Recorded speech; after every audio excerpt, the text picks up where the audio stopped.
నా తండ్రి అయినటువంటి నిమ్మల కిష్టప్ప గారి చరిత్రను, నా కష్టాన్ని లోకేష్ గారు మరియు చంద్రబాబు నాయుడు గారు గుర్తించి నన్ను రాష్ట్ర కార్యదర్శిగా నియమించినందుకు చాలా ఆనందంగా ఉంది. మా కుటుంబాన్ని వాళ్ళు ఎప్పుడూ బంధువుల్లాగానే చూస్తారు. అలాగే ఈరోజు మా కృషికి మా నాన్నగారు అయినటువంటి నిమ్మల కిష్టప్ప గారి ఇన్ని ఏళ్ళ సుదీర్ఘ కాల కష్టానికి మాకు గుర్తింపు వచ్చిందని చెప్పి మేము చాలా ఆనందపడుతున్నాము. అలాగే చంద్రబాబు నాయుడు గారు, లోకేష్ గారు మరెన్నో సంవత్సరాలు ఇలాగే ఆంధ్రప్రదేశ్ జనాల్ని ఇలాగే సంతోషపరచాలి, అందరూ బాగుండాలని చెప్పి వాళ్ళు ఎప్పుడూ సంక్షేమం కోసం, అభివృద్ధి కోసం వాళ్ళు ఎంత కష్టపడుతున్నారో మనమంతా కళ్ళారా చూస్తున్నాము. వారి కృషికి నా ఉడత సాయం ఖచ్చితంగా తోడవుతుందని చెప్పి నేను ఈరోజు మాటిస్తున్నాను. ఈ పదవి నాకు ఇచ్చిండేది పేరు కోసం కాదు, నా మీద ఇంకా ఎక్కువ బాధ్యతలు పెట్టారు. ఈ బాధ్యతలు నేను వారి నమ్మకాన్ని నెరవేర్చేలా, పార్టీని ఇంకా బలోపేతం చేసేలా, ఇంకా కార్యకర్తలకి చేరువలో ఉండి వాళ్ళ కష్టాలు తీర్చేకి నా సాయశక్తుల ఎల్లప్పుడూ ఎల్లవేళలా ప్రయత్నిస్తూనే ఉంటాను.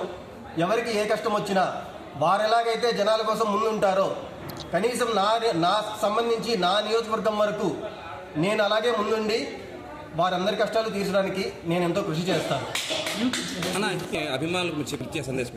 ఈరోజు మనం చూసుకుంటే యువతకి ఎంత ప్రాధాన్యత ఇస్తున్నారో లోకేష్ గారు కానీ, చంద్రబాబు నాయుడు గారు కానీ, ఇచ్చిన పోర్ట్ఫోలియో మినిస్టర్లను కానీ, ఎమ్మెల్యేలు కానీ ఎంతగా వారిని ప్రోత్సహిస్తున్నారో మనకు అందరికీ కళ్ళారా కనిపిస్తుంది.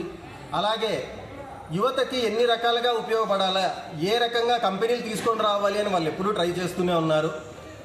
గత 5 ఏళ్ళలో మనం చూసాం ఏ రకంగా వచ్చిన కంపెనీలు తరిమేయడం జరిగిందే తప్ప కొత్త కంపెనీలు రావడం మాత్రం ఏదీ జరగలేదు.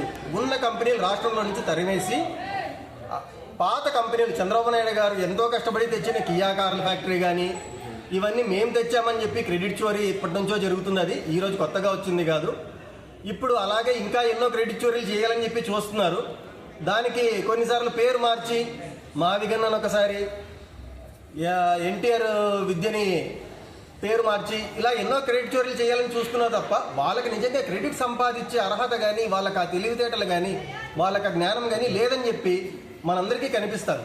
వచ్చిన 2 సంవత్సరాల్లో రాష్ట్రాన్ని ఎంత అభివృద్ధి పదంలో పెట్టారో చంద్రబాబు నాయుడు గారు కానీ, లోకేష్ గారు కానీ మనందరికీ కళ్ళారా కనిపిస్తుంది. ఈరోజు వారిని ప్రశ్నించే అధికారం కానీ ఒక అపోజిషన్ లీడర్ స్థాయికి కూడా లేకుండా ఆయన ఎందుకు దిగజారిపోయారో ఆయన ఒకసారి ఆలోచించుకోవాలి.